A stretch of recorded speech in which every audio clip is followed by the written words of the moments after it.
बाबा श्याम की नगरी में आयोजित इस आईसी अवार्ड्स के इस डॉक्टर राकेश शर्मा का एक बड़ा ही अद्भुत, मैं कहूँगा, प्रयास है।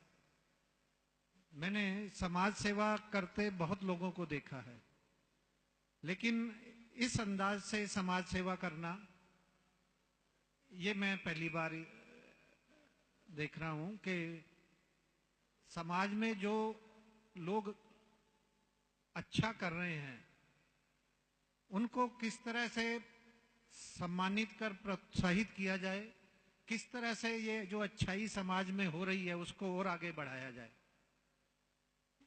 इस चीज को आगे बढ़ाने का एक बहुत ही सुंदर प्रयास इंदौरिया शिक्षण प्रशिक्षण संस्थान के माध्यम से डॉक्टर राकेश शर्मा कर रहे हैं।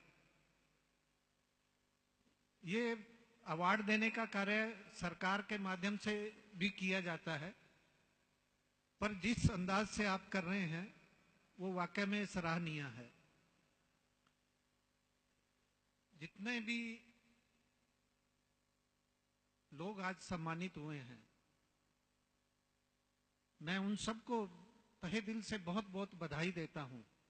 ये एक बड़ा ही अनूठा मंच है। इस पर एक निर्विवाद और काबिल लोगों को आप यहां इस मंच के माध्यम से सम्मानित करते हैं। राकेश जी जब अपना उद्बोधन दे रहे थे तो आपने समाज में जो अच्छा काम कर रहे हैं और जो पूरे कर्तव्य से काम कर रहे हैं या जो अध्यात्म में पूरी भक्ति से कर रहे हैं, मैं उसी के क्रम में कुछ बातें कहना चाहूंगा कि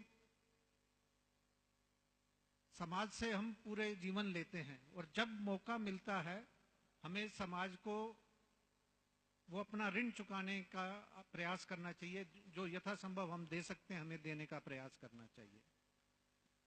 दूसरा, हम जिस भी पद पर हों, जो भी काम हमें मिले, वो काम हम अपनी पूरी कर्तव्य निष्ठा से करें।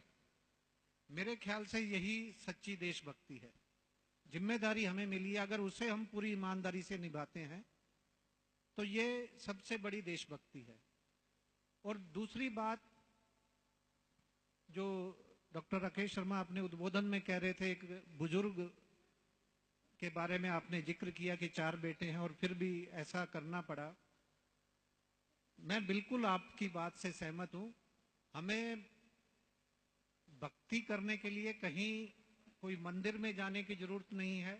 अगर हम अपने घर में अपने माता पिता की सेवा कर सकते हैं, उनको सम्मान दे सकते हैं, तो इससे बड़ी भक्ति और कोई नहीं है। वो साक्षात देवता, देवी देवता हमारे घर में विराजमान है, हमारे माता पिता। अगर अब उनका हम सम्मान करें, उनको आदर करें, तो यही सच्ची भक्ति है मेरे हिसाब से। फिर हमें किसी मंदिर या कहीं और जाने की जरूरत नहीं है। पैसा कमाना बुरी चीज नहीं है, पैसा धर्मपूर्वक कमाया जाए। समृद्धि में बुराई नहीं है, लेकिन वो धर्मपूर्वक हो। ये इस तरह के आयोजन कर रहे हैं, समाज में जन चेतना ला रहे हैं, अच्छे लोगों को आगे बढ़ा रहे हैं, इससे अच्छा अनुकरणीय प्रयास और कोई नहीं हो सकता है। मैं आपको तहे दिल से साधुवाद देता हूं, बहुत बहुत शुभकामनाएं देता हूं। ईश्वर आपको ये प्रयास आगे वो बढ़ाने की शक्ति दे और आपका ये प्रयास दिनों दिन आगे बढ़े। साथ ही जितने भी लोग आज इस कार्यक्रम में पधारे हैं उनको भी बहुत बहुत धन्यवाद, अभिवादन। जय हिंद। बहुत धन्यवाद माननीय कलेक्टर साहब का। मैं समझता हूं कि खाटू श्याम जी में ये चौथी मेरी अवार्ड सेरेमनी है और मुझे यहां से ये घोषणा करते हुए बड़ा फक्र हो रहा है, क्योंकि इंदौरिया संस्थान की ज्यादातर अवार्ड सेरेमनी डिस्ट्रिक्ट हेडक्वार्टर पर है। 4 साल खाटू श्याम जी ने मुझे अपने गले से लगा के रखा। मैं इस आवाम का ताजिंदगी ऋणी रहूंगा, लेकिन आगामी दौर में ये अवार्ड सेरेमनी डिस्ट्रिक्ट हेडक्वार्टर यानी सीकर जिला मुख्यालय पर ही संचालित होगी। बल्कि मैं पिछले 10 साल से खाटू श्याम जी में as a media person coverage के लिए आता था, मेडिकल कैंपों में जुड़ता था। अब मैं खुल करके सेवा भाव तो वही रखूंगा। बेशक ये कार्यक्रम सीकर चला गया है, लेकिन आप लोगों के बीच में आवाजाही बनी रहेगी। आप सभी लोगों का बहुत बहुत धन्यवाद, आभार। आप सभी को जय श्री श्याम।